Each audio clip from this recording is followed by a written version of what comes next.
Hello everyone, welcome to lecture number 10 of the Indian Economy Prelim series. Today we are going to carry forward our discussion on the money and banking topic. So in the previous lecture we discussed what is money market, what are the different instruments of the money market.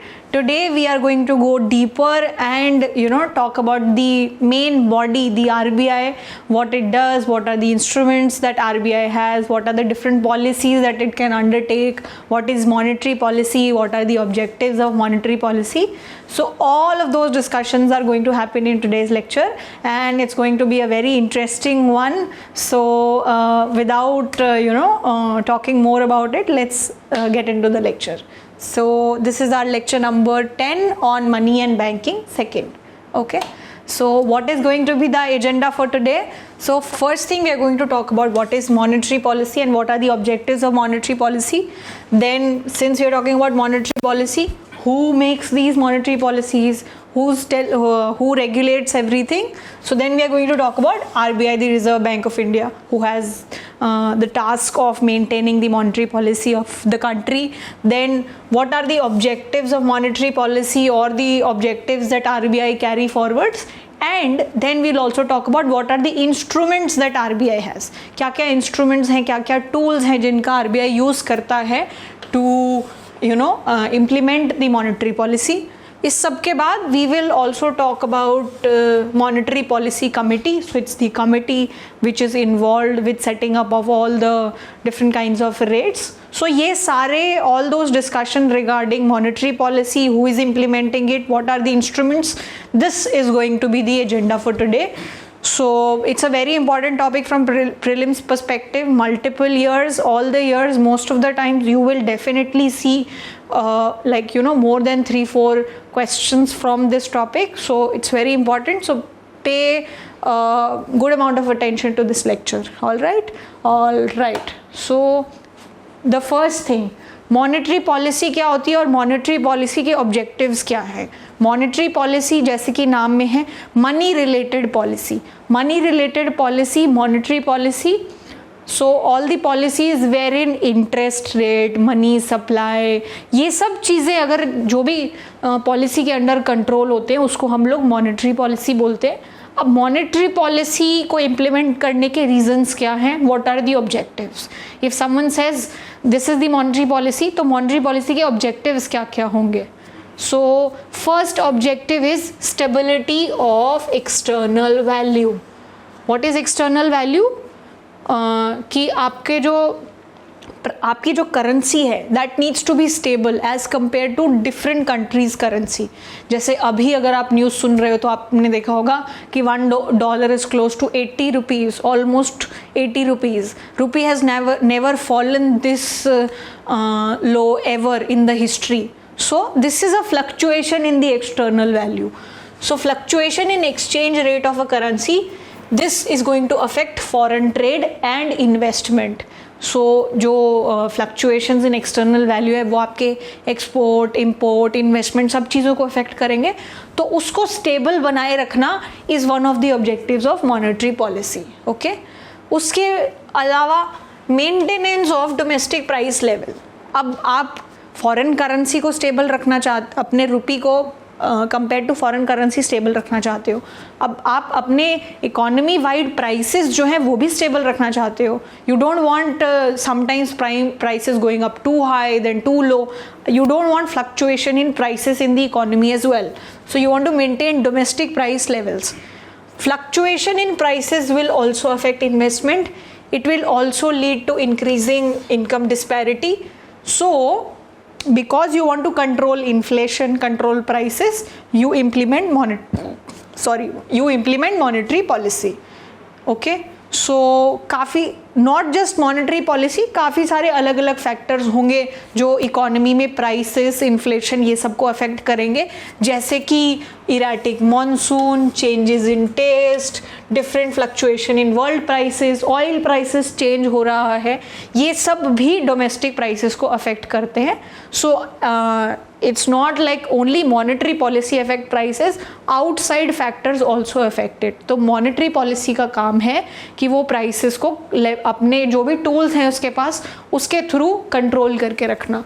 So stability of external value, maintenance of domestic price. What is the third thing?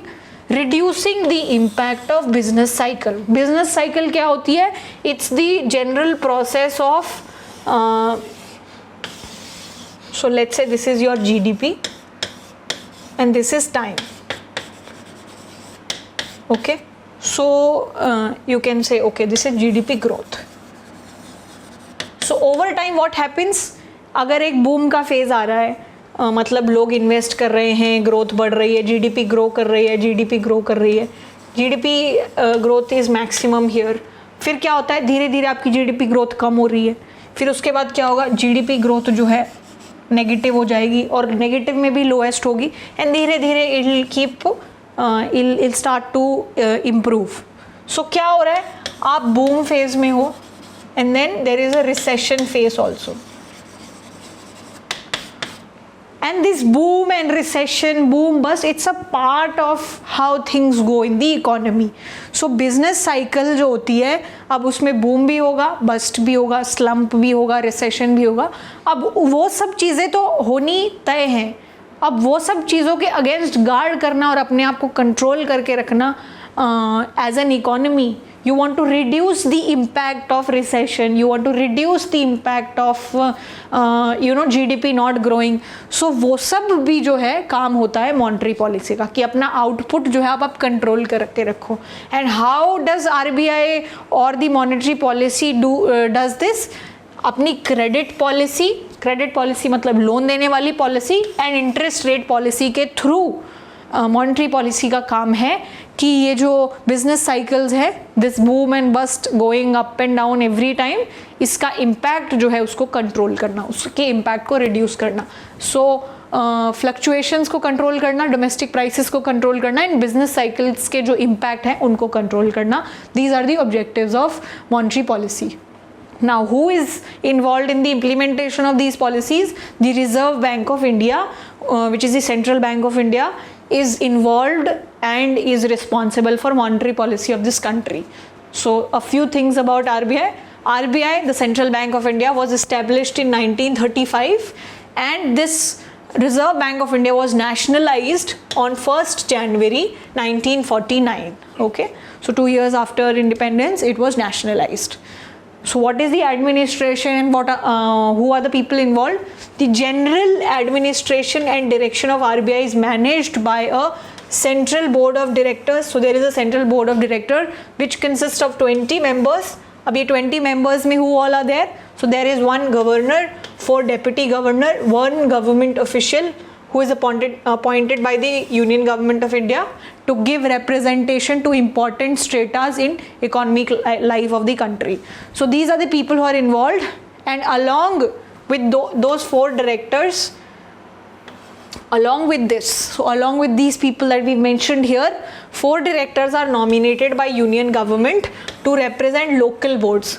So so apart from having central boards, you have local boards as well, and 4 directors are nominated by government to represent local boards, and their head offices are situated in these 4 cities. So Mumbai, Chennai, Kolkata and New Delhi. The head office is in Mumbai, and apart from that, 5 members of local boards are appointed by Union Government for a period of 4 years. And what do?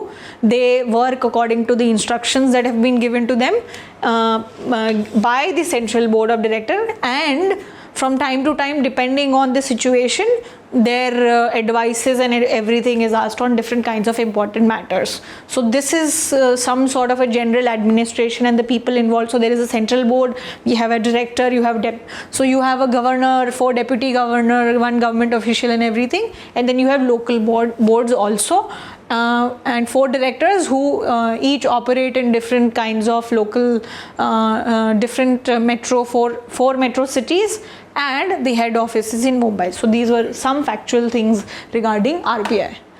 Okay, so now coming back to the concept part. अब RBI का objective क्या है? Broadly हमने देख लिया RBI जो है उसका काम है मॉनेटरी पॉलिसी को इम्प्लीमेंट करना, तो जो भी मॉनेटरी पॉलिसी के ऑब्जेक्टिव्स हैं वो आरबीआई के ऑब्जेक्टिव्स हैं, राइट।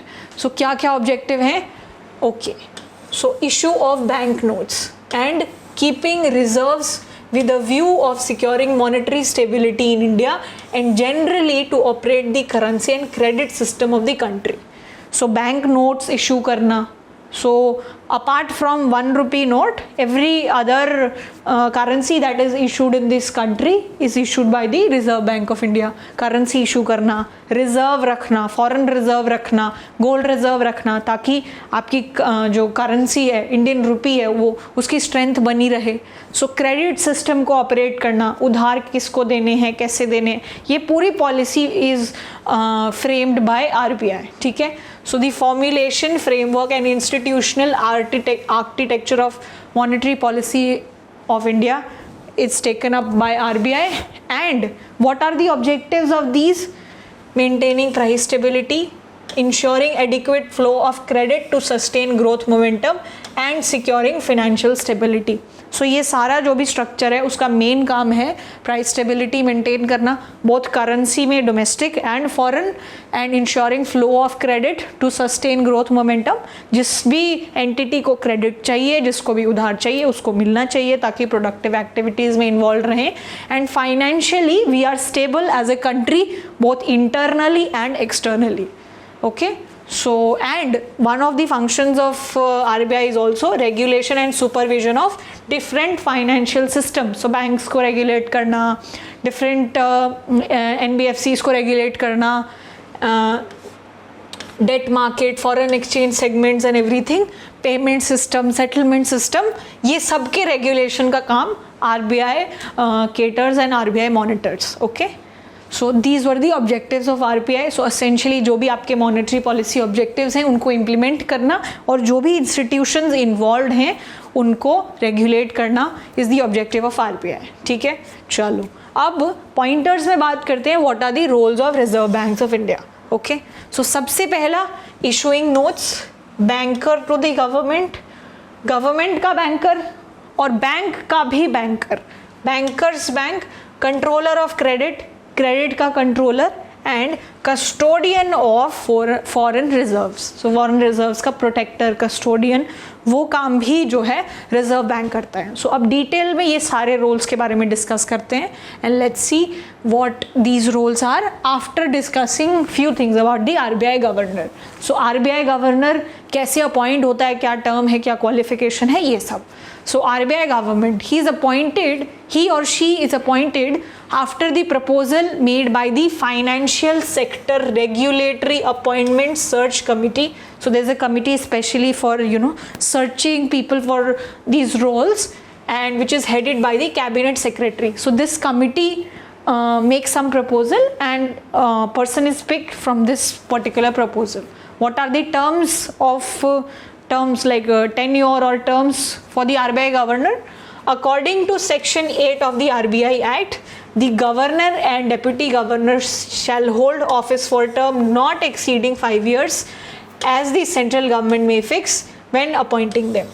So 5 years से ज़्यादा नहीं होना चाहिए, जो भी टर्म है उनका central government can fix it before they are appointed and they are eligible for reappointment. They can be reappointed as well. Qualification, RBI Act does not provide any specific qualification for the governor. So वो internal भी हो सकते हैं, वो कोई latent entry भी हो सकती है. Okay, so no qualification as such. And what about removal? The governor can be removed by the central government. Central government has the authority to remove the governor of the RBI as well. All right. Now going deeper into the objectives of RBI. First thing, हमने बात की थी issuing notes, notes को issue करना, currency notes issue करना, all different kinds of notes जो हैं apart from only 1 rupee note that the ministry of finance issues. उसके अलावा सारे जो नोट्स को इशू करने का काम है आरबीआई का है. RBI has a monopoly over issuing of notes in the country, sole right to issue currency of various denomination except for 1 rupee note. Okay, so and RBI is the only source of legal tender of money because ये जो 1 rupee note है जो कि ministry of finance issue करती है, वो भी RBI के थ्रू ही सर्कुलेट होता है, ठीक है। RBI has adopted minimum reserve system for note issue, कि कितने नोट इशू कर सकते हैं। What is that minimum reserve system, कि जो हम नोट इशू करेंगे उसको बैक करने के लिए हमारे पास कुछ रिजर्व्स होनी चाहिए। Since 1957 it maintains gold and foreign exchange reserve of 200 crores, of which at least 115 crore should be in gold. So इतना पैसा एज रिजर्व्स मतलब जो चीज़ आप इशू कर रहे हो उसको बैक करने के लिए, उसको सपोर्ट करने के लिए आपके पास पीछे क्या रिजर्व्स हैं। So these reserve should be in gold and some foreign exchange reserves also the RBI keeps, ताकि इंपोर्ट्स एक्सपोर्ट हमारे करेंसी को मेंटेन किया जा सके। Okay, so all of that is done. The second objective is being the banker to the government. So हमने देखा था treasury bill वाले केस में RBI helps in issuing those treasury bills. So it's like that RBI is the banker to the government. Okay, second function is to act banker, agent, adviser. ये सारे roles take up करता है। It performs all the banking functions of state government and central government and also gives useful advice to the government on matters related to economic and monetary policy. It also manages public debt for the government. So public debt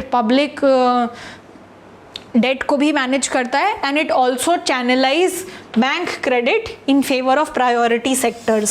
सो जो भी government की policies होंगी कि हमें इस sector को promote करना है, उसमें hand in hand RBI helps the government in implementing them.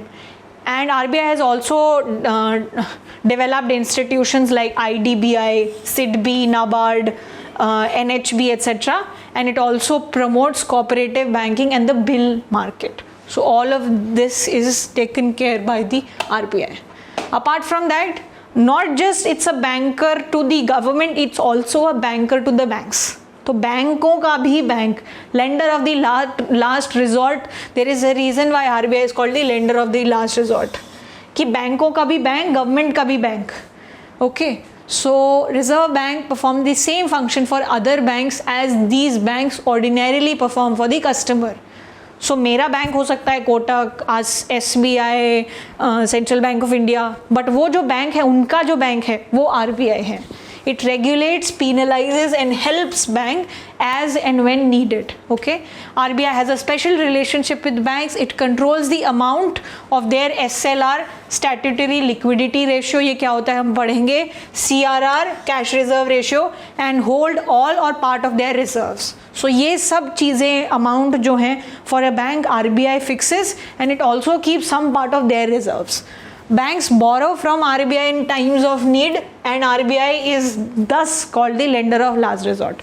Suppose किसी बैंक में बहुत ज़्यादा कस्टमर्स आ गए पैसा लेने के लिए, उसके पास अवेलेबल कैश नहीं है, bank can quickly rush through and ask for help from the RBI. Hence it's called lender of the last resort, and this is the ultimate source of money and credit in India. ठीक है, like this is the final authority, like the topmost authority which controls the credit and money in India. Okay. Apart from that, apart from being a banker's bank, it is also a controller of credit.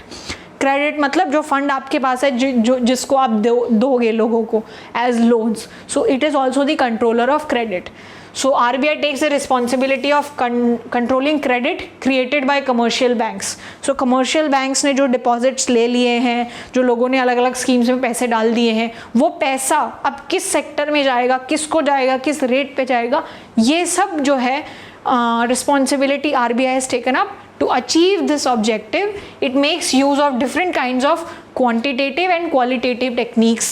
So काफ़ी सारे quantitative and qualitative techniques tools हैं RBI के पास, जिनको वो use करता है to regulate and control the credit in the country.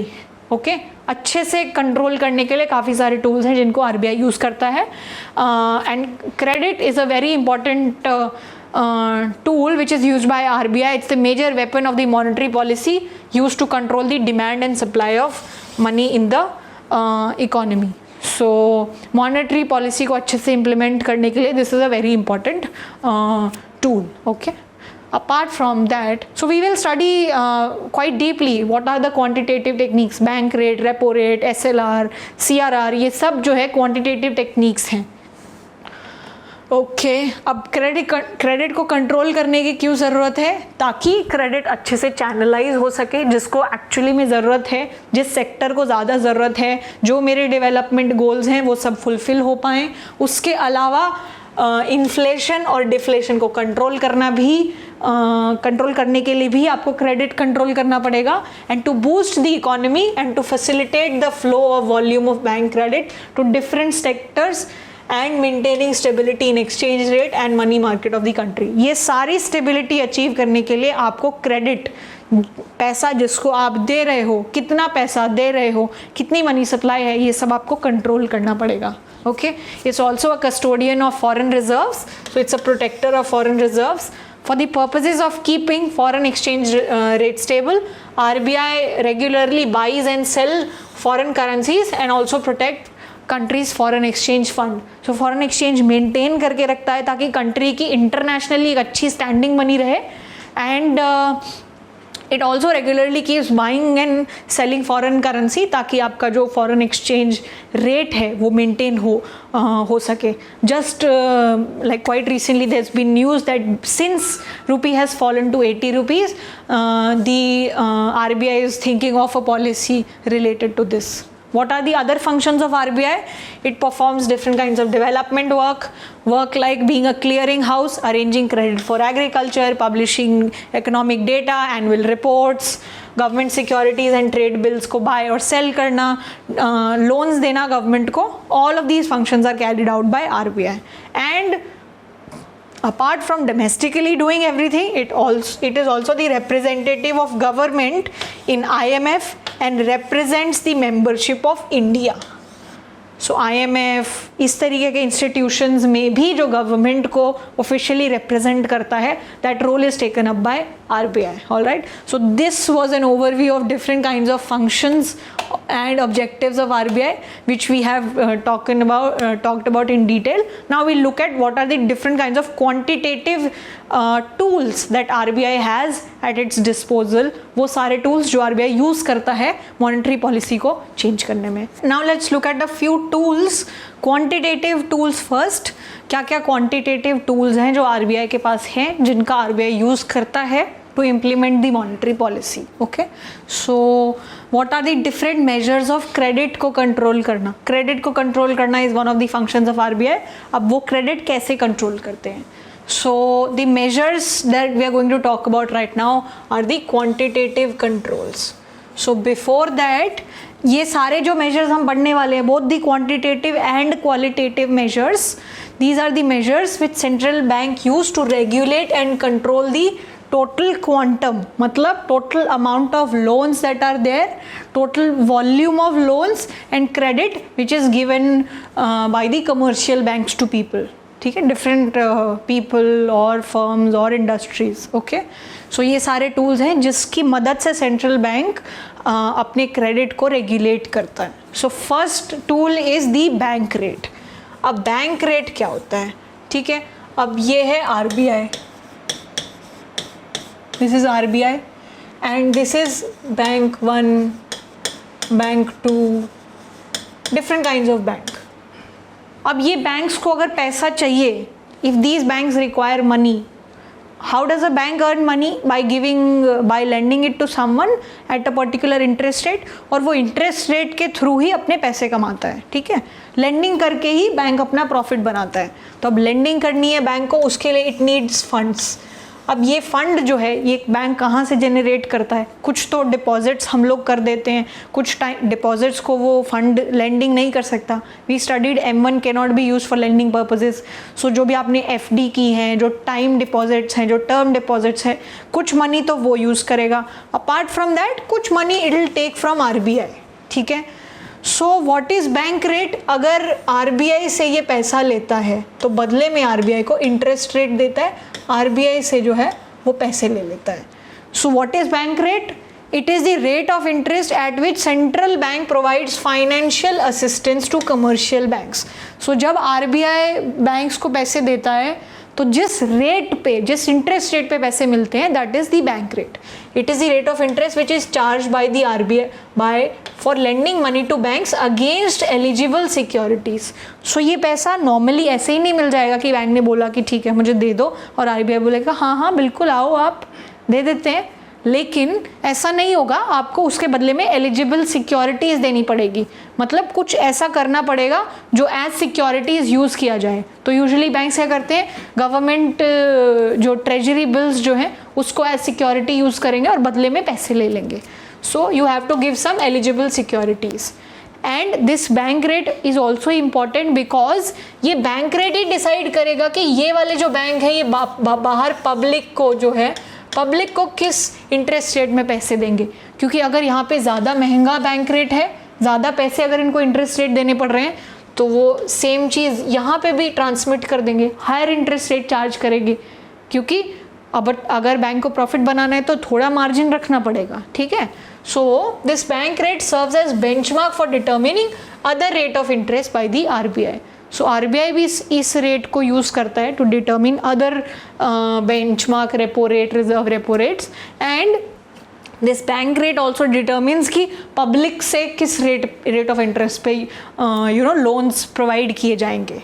अब bank rate change कब कब होगा. अब मान लीजिए अगर पीरियड ऑफ इन्फ्लेशन है, बहुत ज़्यादा प्राइसेस बढ़ रहे हैं बिकॉज बहुत एक्टिविटी बढ़ गई है, तो उस केस में क्या होगा, बैंक रेट में बी रेज्ड. बैंक रेट जो है RBI बैंक रेट बढ़ा देगा. मतलब it is charging higher rate from bank. अब बैंक क्या करेगा, बैंक भी यूजुअली इट इज़ एक्सपेक्टेड कि सेम चीज़ पब्लिक को ट्रांसमिट करेगा, हायर रेट ऑफ इंटरेस्ट उनसे भी चार्ज करेगा. When rate of interest is higher, lesser and lesser people will be willing to demand that loan. So जब loan कम demand करेंगे, cost of borrowing बढ़ रही है, तो थोड़ी एक्टिविटी में कंट्रोल आएगा. एक्टिविटी में कंट्रोल आएगा तो इन्फ्लेशन में भी कंट्रोल आएगा. ठीक है. It may be lowered during a period of slow down and recession. But इसका ऑपोजिट क्या है, when there is a recession और a slow down situation, what is going to happen, government wants people to take more and more loans. तो RBI का क्या करेगा, bank rate सस्ता कर देगा. उससे क्या होगा, बैंक ज़्यादा लोन लेंगे. बैंक रेट अगर कम है तो पब्लिक को भी कम इंटरेस्ट रेट पे लोन्स मिल रहे हैं. मतलब मोर and more people will B willing to invest more and more money in different projects, and hence economy will grow. So this is the logic behind raising interest rate during period of inflation and lowering the bank rate during periods of slowdown and recession. So the first thing was bank rate. अब सारे जो instruments हैं सबका logic is going to be similar. Second, okay, so this is second tool. All right, what is the second tool? Cash reserve ratio. मतलब क्या हुआ, cash reserve ratio का क्या मतलब हुआ, मान लीजिए एक बैंक के पास 100 रुपये हैं. अब RBI बोलता है बैंक्स को कि आपने ये 100 रुपये अपने डिपॉजिट, टाइम डिपॉजिट, जो भी पैसे थे आपके पास आ गए. अब इस 100 रुपये में से मान लीजिए, suppose, this is not the real thing, but suppose let's say bank says कि 10 रुपये जो है आपको कैश रखना ही पड़ेगा. क्योंकि कभी भी ये जो 100 रुपये डिपॉजिट जो लोगों ने किए हैं, कभी भी लोग आएंगे और बोलेंगे मुझे मेरे पैसे दो. आपके पास कुछ रिजर्व होना चाहिए ताकि लोगों में पैनिक ना फैले. Such a ratio is called cash reserve ratio. It is the ratio of total deposits of the bank which a bank has to keep as cash with the central bank. So ये जो 10 rupees का amount है, ये जो है bank को cash में रखना पड़ेगा विद सेंट्रल बैंक. ठीक है. When this ratio is raised, जब ये रेशियो इंक्रीज होता है, इसका क्या मतलब है, पहले 10 रुपये रखना था, अब शायद जो है 20 रुपये रखना है. सो जब ये रेशियो बढ़ता है, इसका क्या मतलब है, अगर 20 रुपये RBI के पास रखने पड़ेंगे, मतलब लोन देने के लिए कम पैसा है. लोन देने के लिए कम पैसा मतलब इकोनॉमी में कम लोन, कम एक्टिविटी. सो जब भी ये रेशियो इंक्रीज होता है, this is called a policy of credit squeeze, कि आप जितना अमाउंट लोन दे सकते हो उसका अमाउंट कम हो रहा है. सिमिलरली जब ये कैश रिजर्व रेशियो लो हो रहा है, 10 रुपीज़ की जगह सिर्फ 5 रुपीज़ रखने हैं, तो 95 रुपीज़ का यूज़ हो सकता है to give out loans, and that is called a policy of credit liberalisation. तो अब आप मुझे बताओ कि अगर इन्फ्लेशन होगी तो हमें क्रेडिट स्क्वीज करना चाहिए या फिर क्रेडिट लिबरलाइज करना चाहिए. इन्फ्लेशन में we want to control the economic activity, so we should do credit squeeze. In that case, what should we do? We should raise CRR. So CRR increase करोगे during the time of inflation and decrease करोगे during the time of slowdown. And each bank has to retain a certain percentage of its demand and time liabilities in cash with RBI. Mandatorily by rule it has to maintain a CRR. Okay, so that is CRR. Another one is open market operations. Open market operations. अब open market operations क्या होता है? Open market operations is nothing but selling and buying of government securities from bank. So government securities होती हैं bank के पास, उनको खरीदना या बेचना, इस प्रोसेस को हम लोग बोलते हैं ओपन मार्केट ऑपरेशंस. अब आरबीआई को क्या ज़रूरत है सिक्योरिटीज़ खरीदने की और बेचने की? सो सपोज़ आरबीआई चाहता है कि इकोनॉमी में जो मनी सप्लाई है वो कम हो जाए, ठीक है, मनी सप्लाई कम करना चाहता है. अब मनी सप्लाई कम करने के लिए आरबीआई क्या करेगा? सिक्योरिटीज़ को खरीदेगा या फिर बेचेगा. अगर वो सिक्योरिटीज़ को बेचता है, if it sells that piece of paper, if it sells that security, अगर वो गवर्नमेंट सिक्योरिटी सेल कर रहा है तो बदले में लोग क्या देंगे उसको? पैसा. तो मतलब आरबीआई क्या कर रहा है? बैंक्स को सिक्योरिटीज़ बेच रहा है, बदले में जो पैसा बैंक्स दे रहे हैं वो अपने पास रख रहा है. तो जो इकोनॉमी में पैसा सर्कुलेशन में था, बैंक के पास पैसा is going to be circulated in the economy only. So वो पैसा आरबीआई के पास आ गया, मतलब आरबीआई ने पैसा, एक्स्ट्रा पैसा रिमूव कर लिया इकोनॉमी से. And if let's say RBI wants to increase the money supply in the economy, then what will it do? It will what will it do? It will buy the securities, buy that piece of paper. अब bank के पास जो security है, अगर RBI उसको खरीदेगा तो बदले में उसको पैसे देने पड़ेंगे. सो जैसे ही पैसे बैंकिंग सिस्टम में आए वो मनी सप्लाई का पार्ट बन गए. So these are the operations which are used to increase और decrease the money supply in the economy. So RBI may sell government securities during inflation. So जब भी inflation होती है तो we want to decrease the पैसा in the economy ताकि inflation को control किया जा सके. So they sell the government securities. If you are selling government securities, if RBI is selling government securities, बदले में it's taking the money out of the system. If it takes the money out of the system, economy में money in circulation कम होता है जिससे inflation control रहती है, ठीक है. So when it does that, it mops up excess funds lying with the banks, ठीक है. Other thing, it may buy the government securities during a period of slowdown to release liquidity in the banking system. So if अगर RBI बोले कि I am buying the securities, अब जैसे ही आप वो piece of paper खरीद रहे हो बदले में आपको पैसे देने पड़ेंगे. वो पैसा आप बैंकिंग सिस्टम में दोगे, बैंकिंग सिस्टम से लोगों के पास आएगा. तो स्लो डाउन के टाइम पे it can possibly bye the government securities, ठीक है. सो open market operation is the sale or purchase of secondary government securities by RBI through the auction route and not binding on the bank unlike CRR and SLR. तो ये वाला जो action है, जब भी RBI बोलता है कि I am doing open market operations buying और selling, it's not mandatory. Bank के लिए मैंडेटरी नहीं है उनको खरीदना या बेचना. It's totally up to the choice of bank to do that. जबकि ये जो CRR और SLR है, it's a mandatory requirement, it's a legal requirement, it's a regulatory requirement on the banks, ठीक है.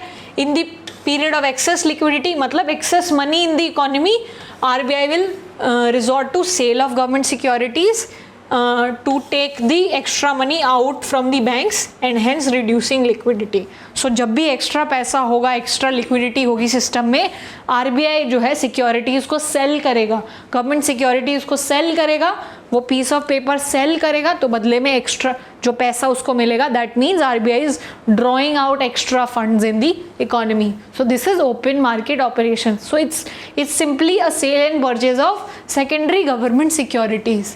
सेकेंडरी गवर्नमेंट सिक्योरिटीज़ का मतलब है आरबीआई ये नहीं बोल रहा है कि मैंने गवर्नमेंट सिक्योरिटीज़ बनाई हैं, जो ऑलरेडी बनी हुई हैं उनको दोबारा से खरीद बेच कर रहा है, ठीक है. So that is open market operations. So inflation control करने में, स्लो डाउन रिमूव करने में, this is also one of the tools. अब दूसरा जो यहाँ पे CRR तो हमने पढ़ लिया, अब ये SLR क्या होता है? Statutory liquidity ratio. स्टैट्यूटरी का मतलब which is bound by law, जो आपको करना ही पड़ेगा, ठीक है। स्टैट्यूटरी मतलब एक तरीके से आप ये समझ सकते हो कि it's a mandatory thing that banks have to do. So statutory liquidity ratio का मतलब है it is the ratio of total deposit to the liquid funds. So कितने लिक्विड फंड्स जो है बैंक को रखने पड़ेंगे out of their total deposit, that ratio is called statutory liquidity ratio. अब ये लिक्विड फंड क्या होता है? करेंसी समझ में आ गया, कैश समझ में आ गया, अब ये लिक्विड फंड क्या होता है? लिक्विड फंड मतलब ऐसे फंड जिनको मीडियम ऑफ एक्सचेंज की तरह यूज किया जा सके। अब लिक्विड फंड में क्या क्या आ गया? It consist of government securities. हमने पढ़ा था गवर्नमेंट सिक्योरिटीज बहुत ही लिक्विड होती हैं क्योंकि आरबीआई हमेशा उनको खरीदने के लिए रेडी होता है। And to some extent cash in hand. So liquid fund जो है यहाँ पे गवर्नमेंट सिक्योरिटीज एंड कैश को काउंट किया जाएगा, ठीक है। सो जैसे वहाँ पे 100 rupees out of 100 rupees 10 was cash reserve ratio. तो अब आप मुझे ये बताओ कि ये SLR है जो CRR से बड़ा होगा या कम होगा? क्योंकि इसमें ऑलरेडी कैश आता है, so it's going to be higher than CRR। सो मान लीजिए 20 इज़ योर SLR, मतलब हर 100 रुपये में से 20 कैश या थोड़ी बहुत 20 रुपये वर्थ ऑफ सिक्योरिटीज़ आपको रखनी पड़ेंगी अपने पास, ठीक है। अब ये होता क्यों है? It is mainly to serve the purpose of lending to the government. अगर आप मैंडेटरीली बोल दो कि 20 रुपये की सिक्योरिटीज़ रखनी है तो बैंक क्या करेगा? सिक्योरिटीज़ खरीदेगा 20 रुपये वर्थ की। अब वो जो खरीदेगा तो मतलब गवर्नमेंट से खरीद रहा है, तो फिर गवर्नमेंट को पैसा जाएगा 20 rupees worth of government securities. So ये जो है एक तरीका है which is used for lending to the government. तो गवर्नमेंट को उधार देने का एक स्टैट्यूटरी तरीका है।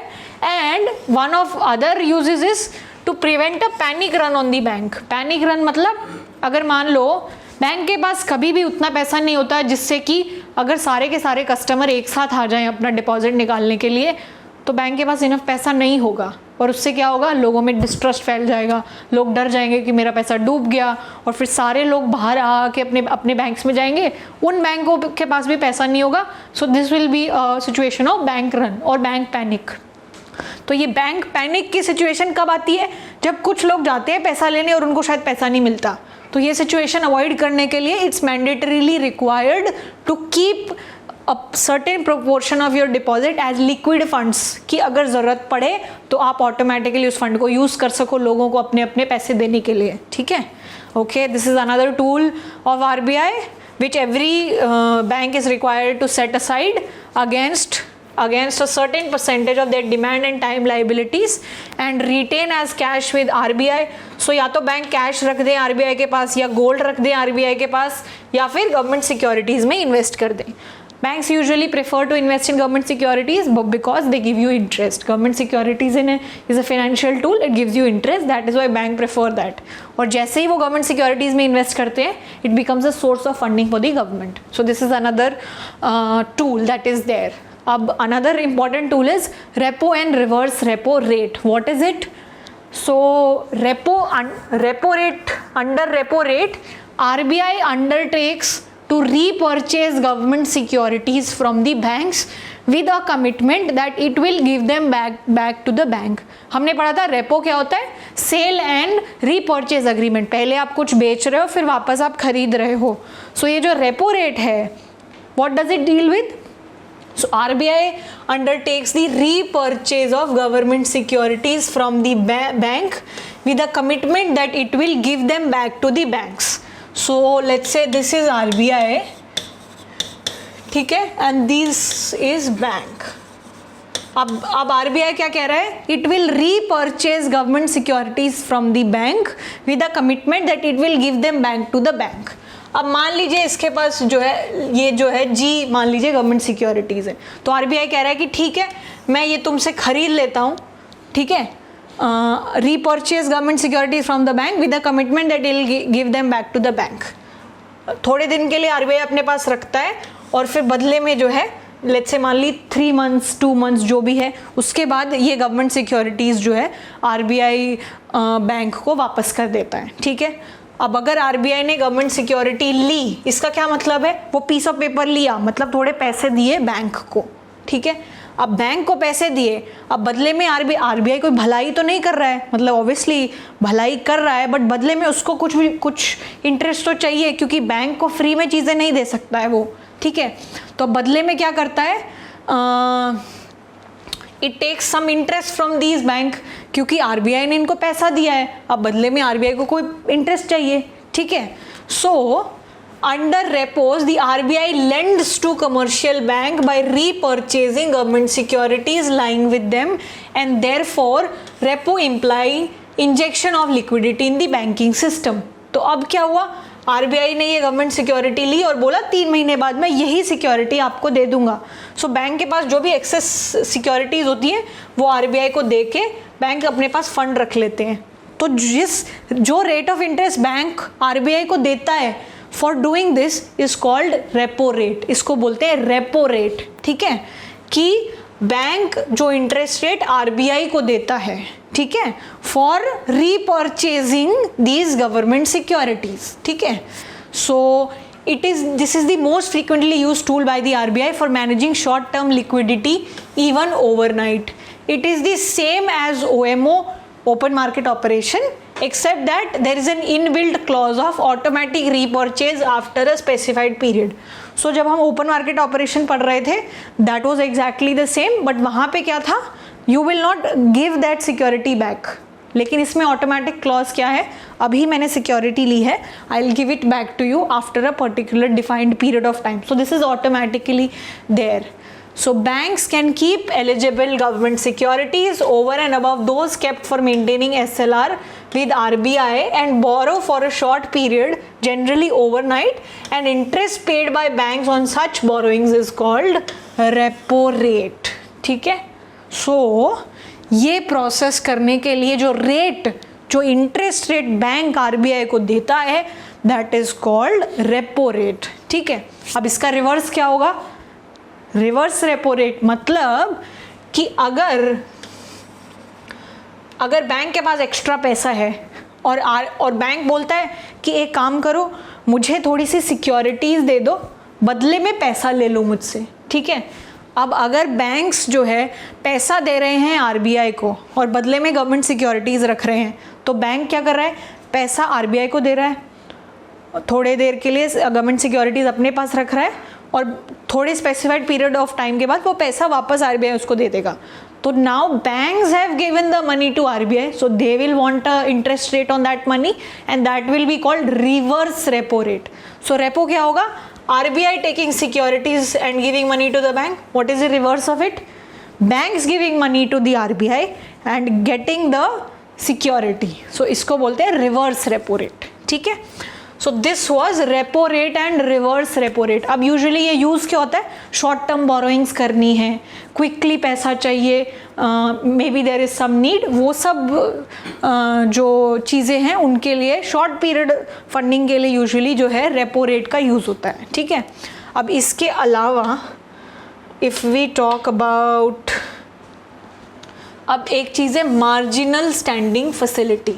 अब ये एक नया टूल है. मार्जिनल स्टैंडिंग फैसिलिटी क्या होती है, this scheme came in effect in 2011. अब ये क्या बोलती है, it is a way for getting very short term loan for scheduled commercial banks.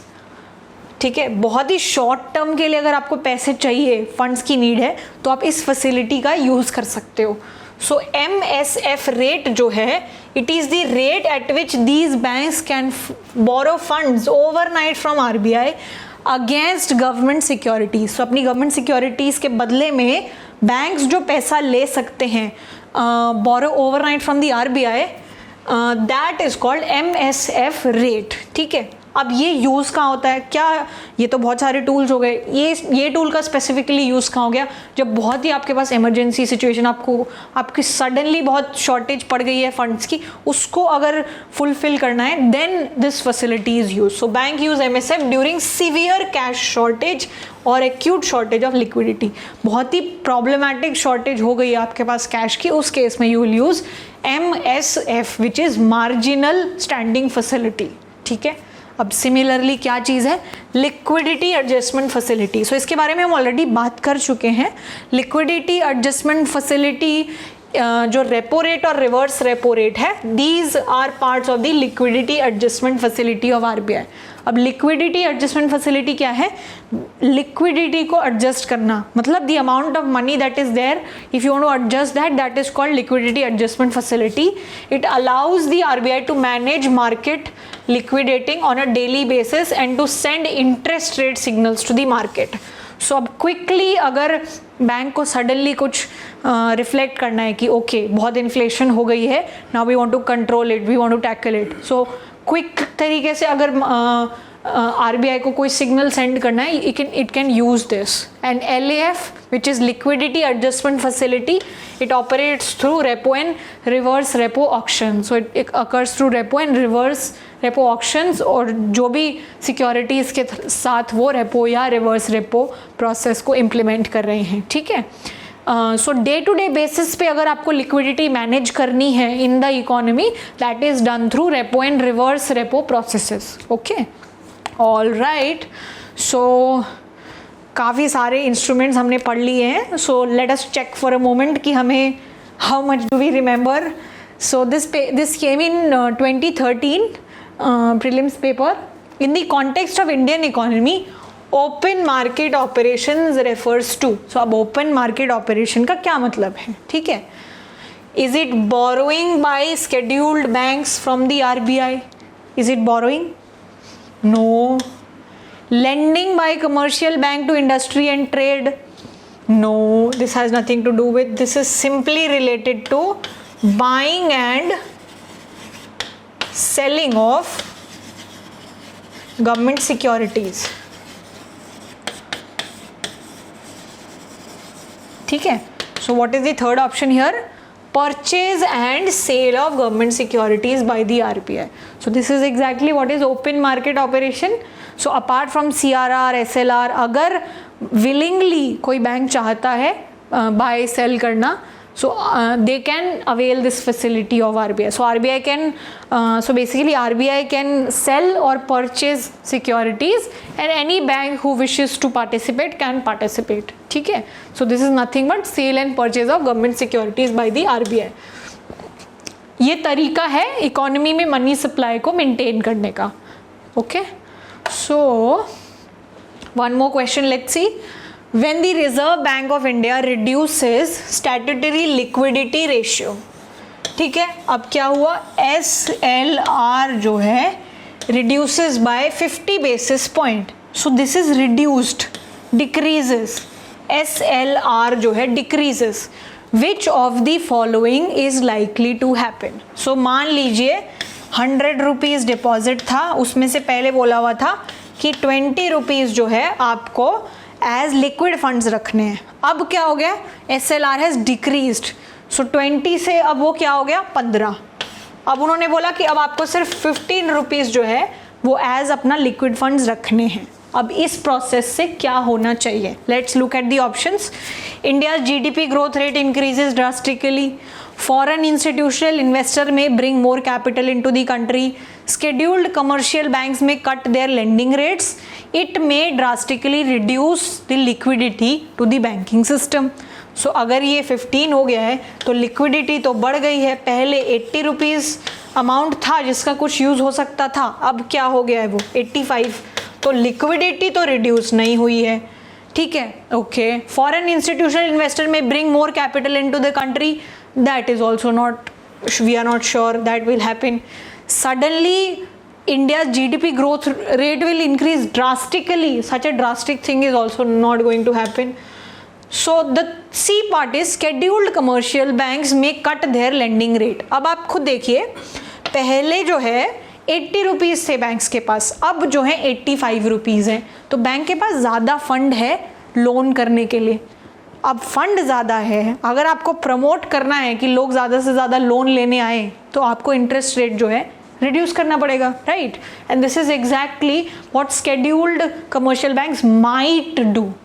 Remember, they always have an option to maintain the rates because bank set them. जो RBI है वो bank rate, repo rate, reverse repo rate ये सब set करता है। बाकी चीज़ें कितनी ट्रांसमिट होंगी या नहीं वो बैंक की चॉइस है। So scheduled commercial bank may cut the lending rate to use this extra 5 rupees that has come in the system by decreasing the SLR. ठीक है, so this is the answer to the question. Okay, so this was a bit on how much you've understood in between. Now let's talk about, we've talked about quantitative methods, so now let's look at a few qualitative methods which RBI uses to control credit. So सबसे पहले तो example है margin requirements. सो जब भी आप एक loan लेने जाते हो which is a collateral loan, कि आप एक कोलैटरल लोगे उसके बेसिस पे आपको एक लोन मिलेगा. तो एक होती है कोलैटरल की वैल्यू, एक होती है आपकी लोन की वैल्यू. सो अब कोलैटरल की वैल्यू मान लीजिए 10,000 रुपये है और आपने लोन बोला कि मुझे 10,000 रुपये का ही लोन दे दीजिए, तो जनरली वैसा नहीं होता है. There is some lesser amount of loan that you get based on that 10,000 रुपये का घर या जो भी आप कोलैटरल दे रहे हैं.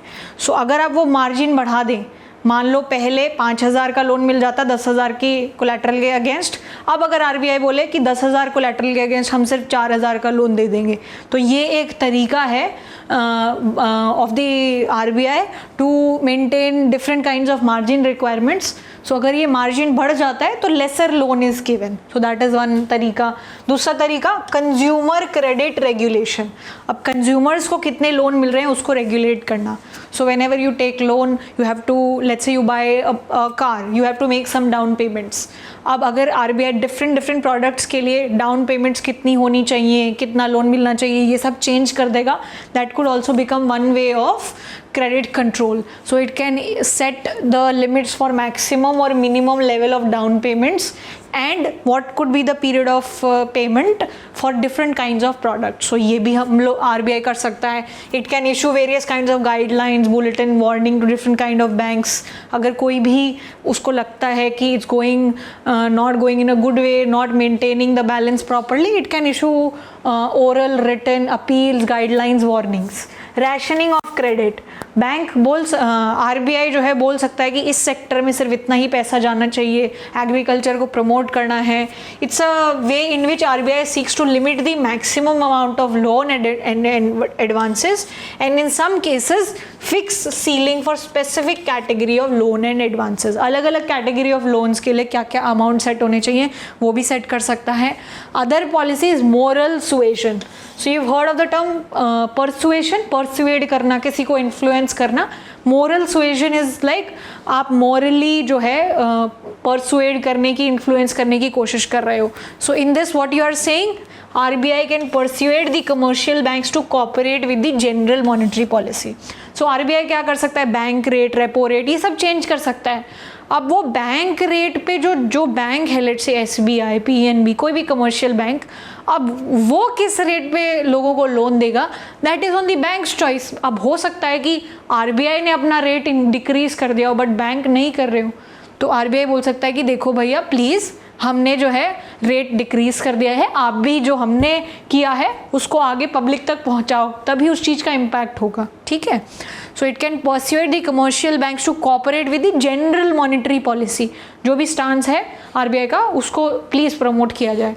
सो इसमें कोई कमिटमेंट नहीं है, but it's like a psychological or an informal way of selective credit control. Another thing could be RBI can take direct actions and penalize the banks who are not working properly, या फिर it can charge a penal rate of interest over and above the bank rate if credit is demanded beyond a limit. या कोई bank अपनी limit cross कर लेता है किसी चीज़ की, या कोई SLR नहीं मेंटेन करता है, कुछ इस तरीके के केसेस में it can take direct actions against the bank. So these were the qualitative methods of controlling credit in the economy. Okay. Now अब आरबीआई का गोल है इन्फ्लेशन को कंट्रोल करना और ग्रोथ को भी प्रमोट करना. So RBI can influence inflation and growth in the economy through various instruments that we have talked about. So अगर RBI squeezes out liquidity from the economy, अगर extra money in the economy RBI economy से निकाल रहा है, it is squeezing out of the economy, what will it do? It will sell securities. Security बेची, बदले में पैसा वापस निकाल लिया.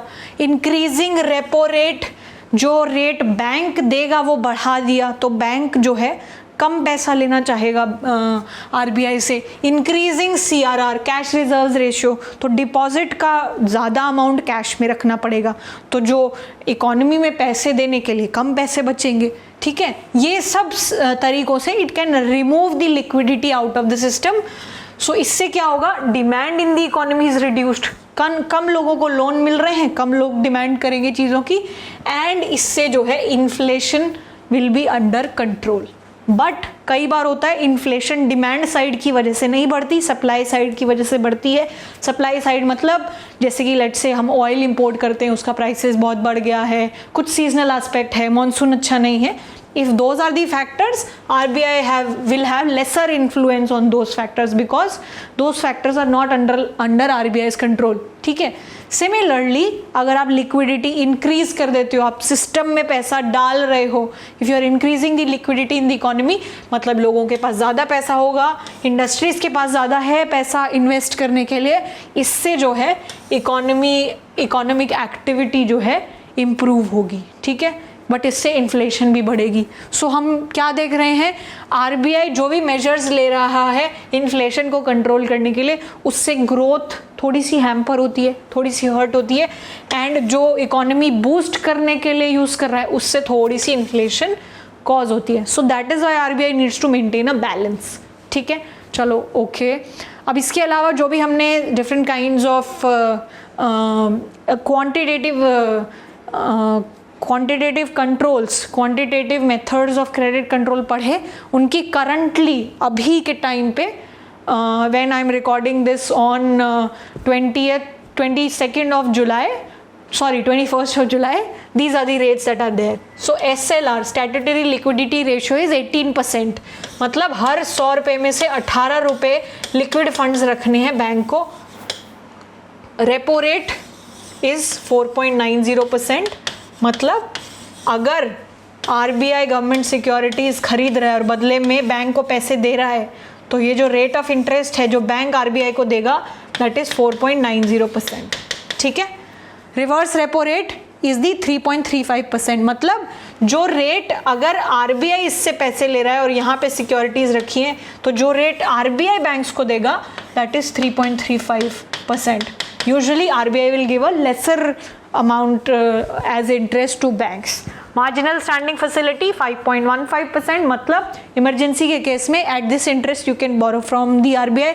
CRR cash reserve ratio 100 rupees में से 4.50 आपको as cash रखने पड़ेंगे RBI के पास, and bank rate is 5.15%. Okay, so these are the numbers according to the current RBI monetary policy. Last thing that we have to discuss is, अब ये सारे policy decisions लेता कौन है, that is done by monetary policy committee. Earlier only RBI governor use to make such announcement, he was the single person, but later on there has been a monetary policy committee in place which takes all these decisions. So monetary policy committee was constituted in 2016 as a statutory body under the RBI Act in order to formulate monetary policy in India. RBI is the main nodal agency for implementing monetary policy. अब MPC करती क्या है? It is interested with the responsibility of fixing benchmark policy rate along with repo rate required to contain inflation. Inflation control करने के लिए as defined in the monetary policy framework agreement. अब जो monetary policy framework है it provides inflation targeting के जो भी goals हैं those are provided by government of India every 5 years. सो मॉनेटरी पॉलिसी फ्रेमवर्क के थ्रू इन्फ्लेशन टारगेटिंग को कहाँ रखना है, these targets are given by the government of India every 5 years to the committee.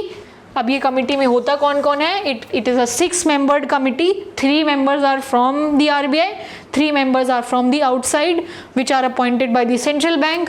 सो जो 3 members फ्रॉम आरबीआई हैं वो कौन कौन है, RBI governor, RBI deputy governor, and one of the members will be a part of MPC will be decided by the central board of directors of the RBI, and जो 3 members हैं they are appointed by the central government. So ये they could be different professors that are there, they could be some esteemed academicians, they could be someone who's serving based on their credentials.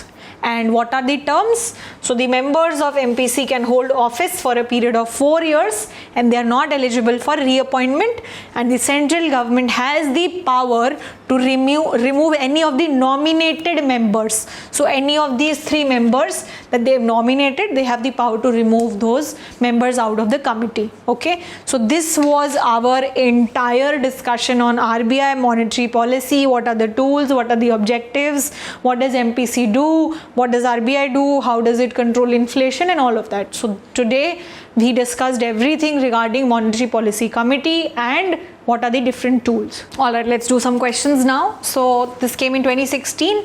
Let me read it. What are the purposes of marginal cost of funds based lending rate announced by the RBI? So RBI announced कि हम marginal cost of funding based lending rate रखेंगे. अब इसका मतलब क्या है, ये क्या guidelines हैं? So these guidelines help improve the transparency in the methodology followed by the banks for determining the interest rate on advances. This is true. अब इन RBI ने क्या बोला, different categories of customer have a different risk level. कोई ज़्यादा risky होता है, कोई less risky होता है. सो बेस्ड ऑन देयर रिस्कीनेस जितना कॉस्ट बैंक को पड़ेगा उस हिसाब से आप अपने लेंडिंग रेट रखिए. So this particular announcement, yes, it will improve the transparency. लोगों को पता चलेगा कि ठीक है किस तरीके से लेंडिंग रेट्स डिफाइन हो रहे हैं. So the first is true. The second one, these guidelines will ensure availability of bank credit at interest rate which are fair to the borrowers as well as the bank. कई बार क्या होता है, बहुत ही risky customers हैं और लेकिन अगर bank का रेट ऑफ इंटरेस्ट फिक्स्ड है, अगर आप उसको ज़्यादा चेंज नहीं कर सकते हो तो जो रिस्की कस्टमर है उनको कई बार लोन नहीं मिलता था. अब क्या होगा, रिस्की कस्टमर से आप ज़्यादा रेट ऑफ इंटरेस्ट चार्ज करो क्योंकि they are going to be costly for you. So it will help bring fairness to borrowers as well as to the bank. Why should bank go into the loss? Okay, so yes, this is also true. So both these statements are true regarding the marginal cost of funds based lending rate. So select the correct order. So it is C, which is both 1 and 2. So please read more about it. This was announced by the RBI. Now it has a lot of time has happened. Okay, now another question came in 2014. In the context of Indian economy, which of the following is the purpose of statutory reserve requirement? So जो CRR है, SLR है, ये सब जो reserve रखने की requirements हैं, इसका purpose क्या है? Let me read the questions. To enable the central bank to control the amount of advances that the bank can create. Okay. To make the people's deposit with banks safe and liquid. Okay.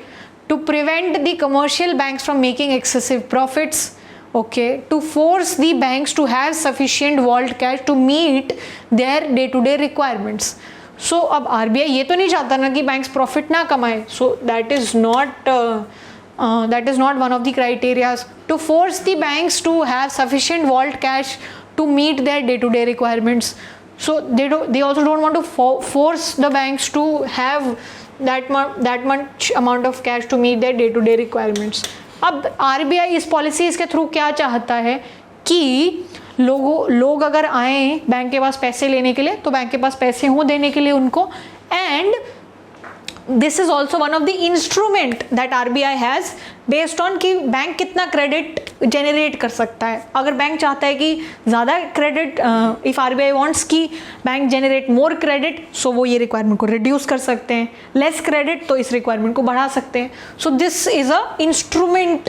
As an instrument this is used and this is used to make people's deposit safe and liquid. Okay, excessive profit से prevent करना या फिर banks को force करना to have sufficient vault cash are not the purposes. So the answer is 1 and 2. So the answer here is B. Okay, all right. So the next question, 2014, the terms marginal standing facility rate and net demand and time liabilities sometimes appear in the news and they are in relation to. So this is a very straightforward question. They are just asking कि ये terms किस चीज़ से related है.